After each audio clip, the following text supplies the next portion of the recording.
A vida dos santos. São Francisco de Assis. Qual animal que você mais gosta? Tem muitas pessoas que gostam de cachorros, outros de gatos, peixe e tem até aqueles mais maluquinhos que gostam de sapos e cobras. Vocês sabiam que existe um santo que é considerado o padroeiro dos animais? Você já deve ter ouvido falar dele. Se chama São Francisco de Assis. Queremos contar uma história que aconteceu há muito tempo, em uma cidade chamada, como você deve estar imaginando, Assis. Ele nasceu no ano de 1182, em uma região muito bonita. Era uma cidade importante, cheia de cavaleiros. Mas o pai de Francisco, o senhor Pedro Bernardone, não era um desses cavaleiros, nem guerreiro, nem arqueiro e nem escudeiro. Ele trabalhava com o comércio e era muito rico. Olha o Francisco ajudando o pai a vender uma peça de tecido para esta senhora. Quando ficou maior, Francisco gostava de muitas festas, muita diversão, mais festa, tinha muitos amigos com quem ia ainda mais para as festas. Parece que faziam muita algazarra e bagunça. Veja como está essa sala, toda revirada. Um dia, Francisco pôs na cabeça que seria um cavaleiro andante. Amontou no seu cavalo rocinante e se foi para a guerra. Mas se deu mal. Não era bom com as armas e foi preso. Nossa! E agora?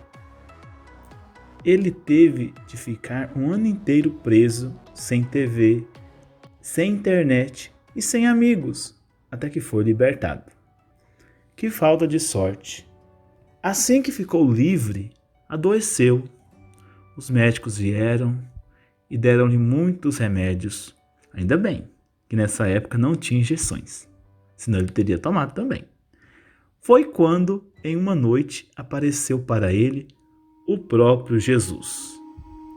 O que será que o Senhor teria dito para Francisco? Alguém aí adivinha?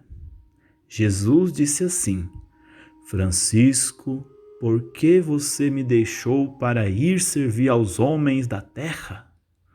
O jovem entendeu e procurou mudar de vida. Passou a rezar mais, todos os dias.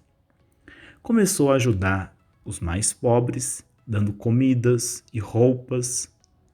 Para os doentes, como esse leproso, Francisco chegava a beijá-los de amor e compaixão.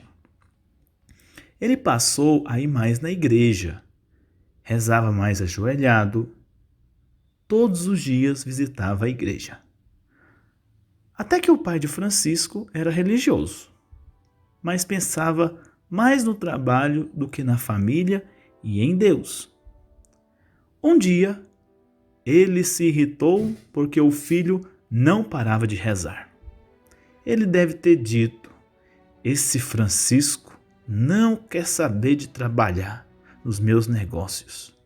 Ele se comporta como um monge. Ele não quer saber de me ajudar.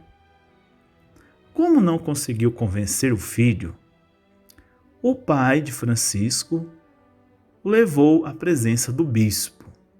O bispo tentou convencer Francisco de ter uma família, de trabalhar no comércio, mas em vão.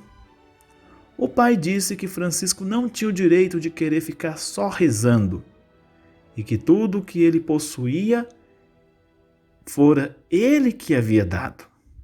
Assim, ele teria de trabalhar, porque senão, do contrário, ele iria tirar dele a herança. Nesse momento, Francisco entregou tudo o que possuía ao seu pai, inclusive a roupa do corpo. O bispo, vendo isso, se surpreendeu com a coragem de Francisco e o cobriu rapidamente com a sua capa. E Francisco saiu dali cantando de felicidade pelas ruas. Até agora, disse Francisco: eu chamei de pai a Pedro Bernardone. Por isso eu devolvo a ele toda a roupa, os bens que ele me deu. Mas agora eu quero dizer, livremente, Pai nosso que estás no céu. Francisco saiu dali e começou a viver na floresta, em oração. Aos poucos, alguns amigos, vendo o seu exemplo, começaram a fazer o mesmo. Deixavam assim as festas e buscavam seguir mais a Deus. O exemplo de Francisco não nos deve levar a desobedecer os nossos pais. Mas como o seu pai não queria que Francisco servisse a Deus, e ele, já sendo adulto, não encontrou uma outra forma, ele continuou rezando e amando a sua família, como nós devemos fazer.